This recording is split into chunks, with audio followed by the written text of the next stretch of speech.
오늘은 맥주 감사 주일입니다. 지난 6개월 동안 우리 가정 또 교회 우리 일터를 지켜주신 하나님께 감사의 박수를 한번 드리겠습니다. 네. 오늘은 특별히 빌립보서 본문을 통해 주 안에서 감사하는 생활이라는 제목으로 말씀을 나누고자 합니다. 빌립보서를 보면 가장 중요한 단어를 하나 뽑으라 그러면 무엇이 될까요? 기쁨이라는 단어가 제일 많이 나옵니다. 근데 어떻게 보면 이 기쁨이라는 단어보다 더 중요한 단어를 말한다면 그것은 바로 주 안에, in Christ. 그래서 오늘 바울은요, 우리가 읽은 이 짧은 본문 안에 주 안에라는 말을 4번이나 씁니다. 자, 볼까요? 1절을 보면 주 안에 서라. 또 2절을 보니까 주 안에서 같은 마음을 품으라. 또 4절을 보니까 주 안에서 항상 기뻐하라. 7절을 보니까 그리스도 예수 안에서 너희 마음과 생각을 지키시리라. 바울은 계속해서 주님 안에, 주님 안에, 주님 안에란 말을 반복하고 있습니다. 왜 그렇습니까? 성도의 승리, 성도의 영광, 성도의 기쁨은 오직 주님 안에 있음을 바울은 알기 때문에, 성도의 승리의 유일한 열쇠가 주님 안에 거하는 삶임을 알기 때문에 바울은 주님 안에라는 이 말을 반복해서 쓰는 것입니다. 여러분, 하나님은요, 이 사탄이 지배하는 이 세상 속에 우리를 던져놓고 너희가 어떻게든 살아서 너희 실력으로 천국까지 한번 와봐, 이렇게 말하는 분이 아니에요. 신앙생활은 서바이벌 게임이 아닙니다.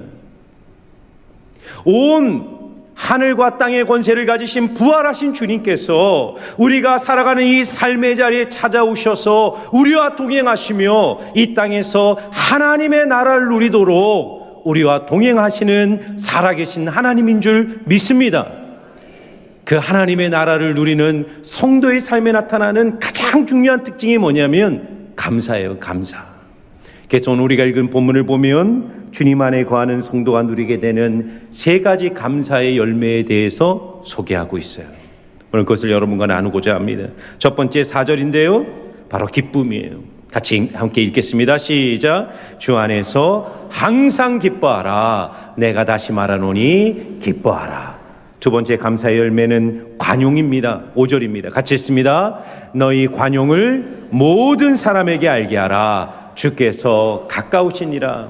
세 번째 감사의 열매는 평강입니다. 7절입니다. 같이 읽겠습니다. 그리하면 모든 지각에 뛰어난 하나님의 평강이 그리스도 예수 안에서 너희 마음과 생각을 지키시리라. 아멘. 맥주 감사주의를 맞이하면서 전반기 6개월을 함께 하셨던 주님이 남은 6개월 더욱 우리와 함께 하시고, 우리도 주님 안에 거하여서 오늘 우리가 함께 나누고자 하는 주님 안에서만 누릴 수 있는 기쁨, 주님 안에서만 누릴 수 있는 관용, 주님 안에서만 누릴 수 있는 평강이 여러분의 삶에 충만하기를 주의 이름으로 축복합니다. 첫 번째는요, 주님 주시는 기쁨을 우리가 회복하기를 소망합니다. 오늘 바울은 첫째로 주 안에서 기뻐하라. 주 안에서 기뻐하라. 여러분, 주님 안에서 기뻐한다는 건 어떤 것이 주님 안에서 기뻐하는 겁니까? 세상과는 다른 방식으로 기쁨을 이해하고 추구하라는 말이에요. 시편 4편 7절을 보면 시인은 이렇게 고백해요.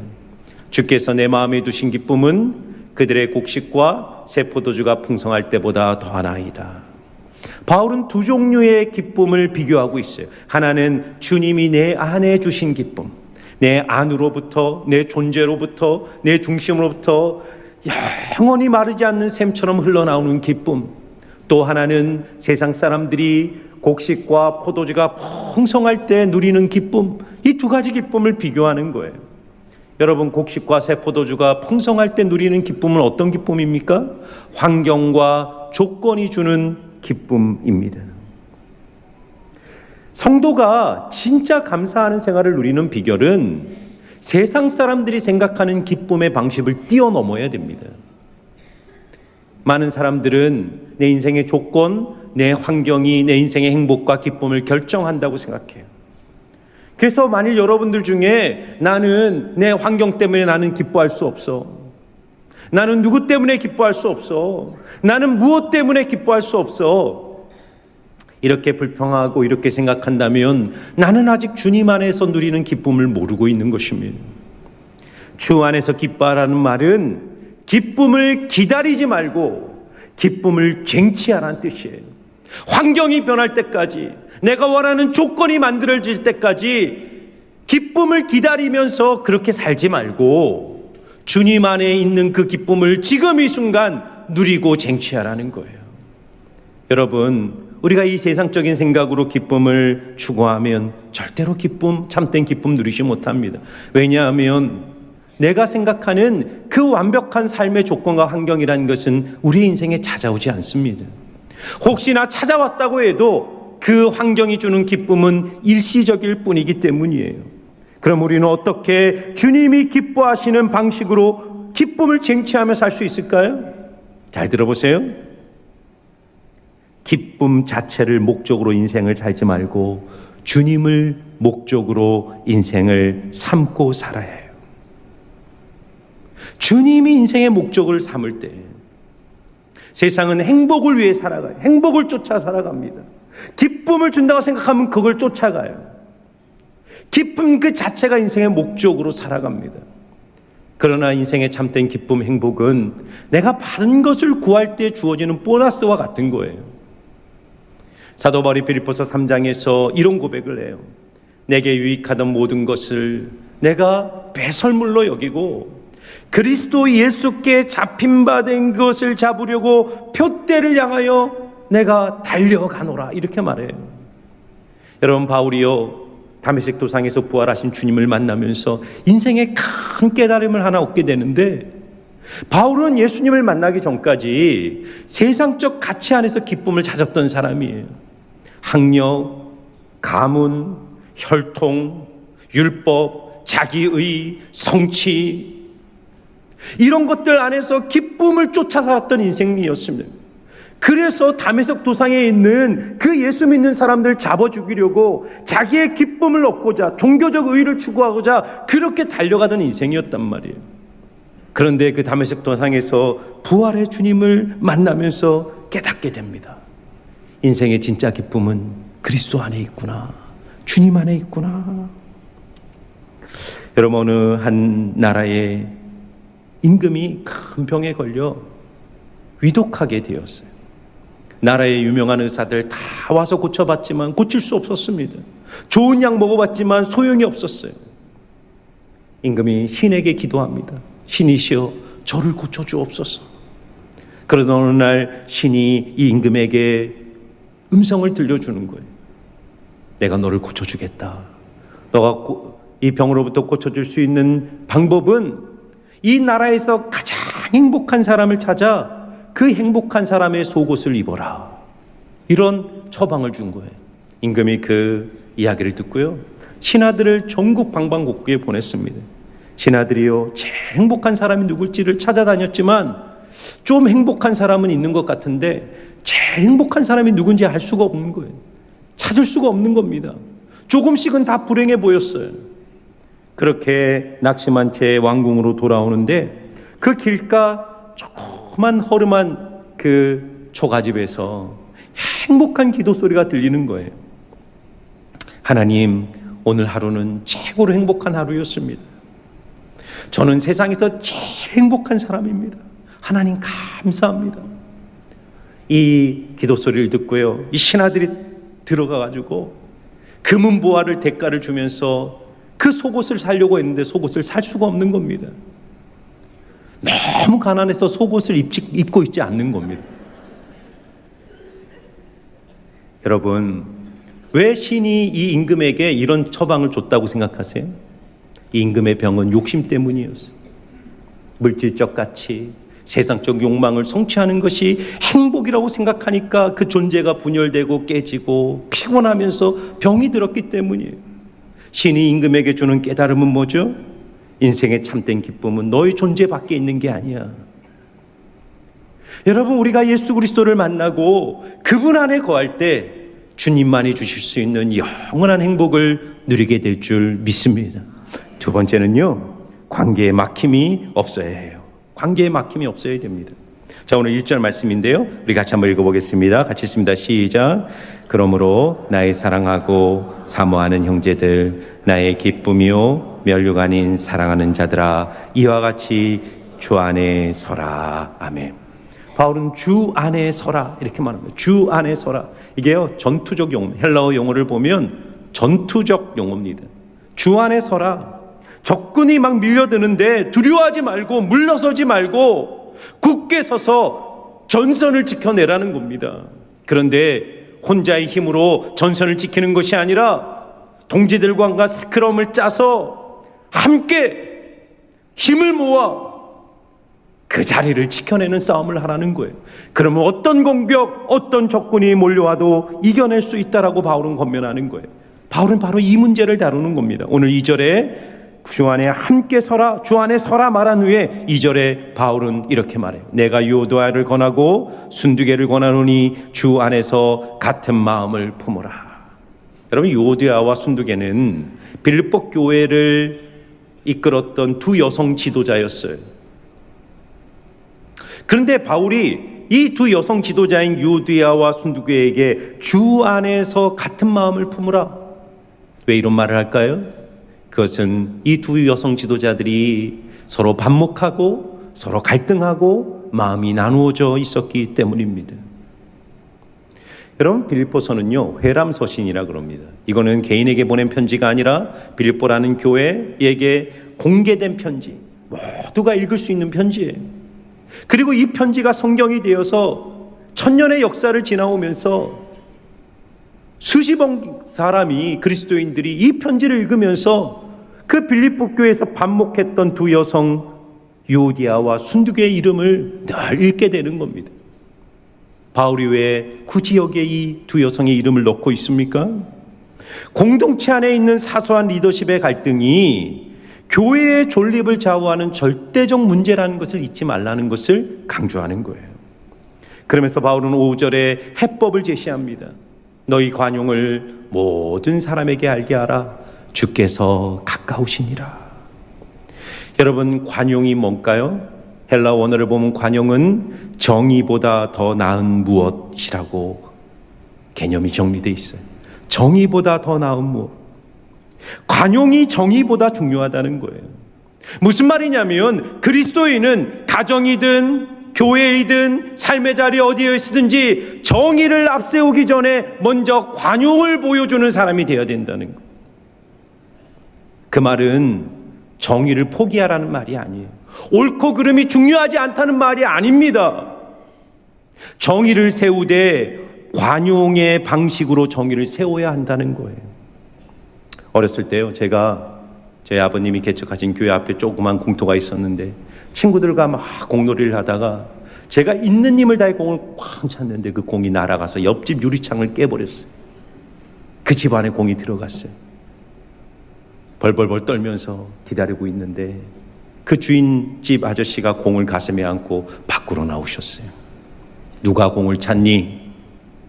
제가 용기를 내서 제가 찾다고 그랬으니까 그 아저씨께서 저에게 관용을 베풀어 주셨어요. 머리를 쓰다무면서 다음부터는 조심하고 절대로 유리창을 깨지 않도록 조심해서 하도록 하라 하면서 공을 돌려주었습니다. 만일 이 아저씨께서 저에게 정의를 앞세웠다면 어떻게 하셨을까요? 저를 혼내거나 부모님을 불러오라 그랬거나 아니면 손해배상을 하라고 요구하지 않았겠습니까? 저는 그 사건을 통해 인생의 중요한 깨달음을 하나 얻게 됐어요. 누군가가 나에게 피해를 끼치고 손해를 끼쳤을 때 먼저 관용을 보여주는 것이 중요하구나. 여러분, 오늘날 교회가 분열되는 이유는 무엇입니까? 우리가 관용보다 정의를 앞세울 때예요. 요디아와 순두개가 왜 갈라졌을까요? 두 사람 다 교회 여성 리더인데 교회를 바라보는 자기만의 정의가 있는 거예요. 이게 맞다는 겁니다. 내가 옳다는 겁니다. 이 두 정의로운 생각이 충돌하면서 교회의 분열이 이루어지는 것입니다. 그런데 바울은 정의를 세우는 것보다 서로에게 관용을 드러내라는 것입니다. 여러분, 하나님은요 정의로운 분이에요. 우리가 오해하는 것이 있어요. 하나님 무조건 용서해 주시고 죄를 덮어주시고 이웃집 좋은 아저씨처럼 내가 어떤 일을 해도 다 눈 감아주시는 그런 하나님이 아닙니다. 하나님의 제일 중요한 성품은 거룩이에요. 거룩, 정의, 공의란 인간의 죄를 반드시 징벌하시고 반드시 심판하시고 악을 반드시 척결하시는 하나님이라는 거예요. 그런데 여러분, 중요한 것은 그 정의로운 하나님이 자신의 정의를 어떻게 이 땅 가운데 세우십니까? 관용의 방식으로 세우시는 거예요. 우리에게 쏟아야 될 하나님의 분노, 하나님의 형벌, 하나님의 정의를 우리에게 쏟으신 것이 아니라 하나밖에 없는 아들 예수 그리스도를 십자가에 다셔서 우리를 대신하여 그 아들에게 모든 형벌을 우리를 대신하여 쏟아부으심으로써 우리에게는 긍휼과 관용을 보여주신 거예요. 그래서 이사야 53장 6절에 이사야는 이렇게 예언합니다. 우리는 다 양 같아서 그릇 행하여 각기 제 길로 갔거늘 여호와께서는 우리 모두의 죄악을 그에게 담당시키셨도다. 아멘. 주님 안에 거하면요, 내가 주님의 관용과 긍휼과 사랑을 받아 하나님 앞에 나온 인생이란 것을 안다면 이제 사람을 바라보는 시선의 변화가 일어나야 합니다. 제가 주일학교를 다닐 때요, 한때 좀 이렇게 막 예배 때 친구들하고 소란을 피고 예배를 방해하고 막 예배 시간에 걸어 다니고 선생님 마음을 힘들게 했던 적이 있었던 것 같아요. 그러면 예배가 끝나면 두 분 선생님이 기억이 나는데, 한 분 선생님은 꼭 남으라 그래요. 너희들 남아라. 그리고 엎드려 빠쳐. 그래가지고요, 마대자루를 갖고 오셔서 저희 엉덩이를 5대씩 때리셨어요. 정의를 세운 거죠. 너희들이 어떻게 이 거룩한 예배에 예배를 방해하고. 그런데 또 한 분의 선생님이 생각이 납니다. 우리가 예배를 방해하고 선생님의 말을 안 듣고 속상하게 하면 그 선생님은 회초리를 가져와서 자기의 종아리를 걷는 거예요. 그리고 자기의 종아리를 때리세요. 그 선생님의 모습을 보면서 우리들은 큰 충격을 받았어요. 그리고 그 선생님이 말씀하실 때 설교를 듣고 그 선생님의 말씀을 듣고 난 후에 우리는 예배가 끝난 후에도 그 예배당에 남아 하나님께 회개하고 기도했던 기억이 납니다. 사랑하는 성도 여러분, 관용이 뭐죠? 너희 관용을 보여줘라. 주께서 가깝게 계신다. 우리가 서로에게 자비와 긍휼을 베풀어 줄 때 주의 임재와 현존을 경험하게 될 거라는 것입니다. 교회는요, 병원입니다. 약함과 상처와 죄를 가진 사람들이 모인 곳이 교회입니다. 정의보다 중요한 것이 관용입니다. 예수님 앞에 가늠하다 붙들린 여인이 붙잡혀 왔을 때 유대인들은 정의를 앞세워 그 여인을 돌로 치려고 했어요. 그때 예수님이 뭐라 그러죠? 너희 중에 죄 없는 자가 돌로 쳐라. 그리고 나서 그 여인을 향해 뭐라 그러냐면, 나도 너를 정죄하지 아니하노니 다시는 가서 죄를 범하지 말라. 여러분, 관용을 보인다는 게 죄를 묵인하라는 게 아니에요. 잘못된 거 보고도 없는 것처럼 덮으란 얘기가 아닙니다.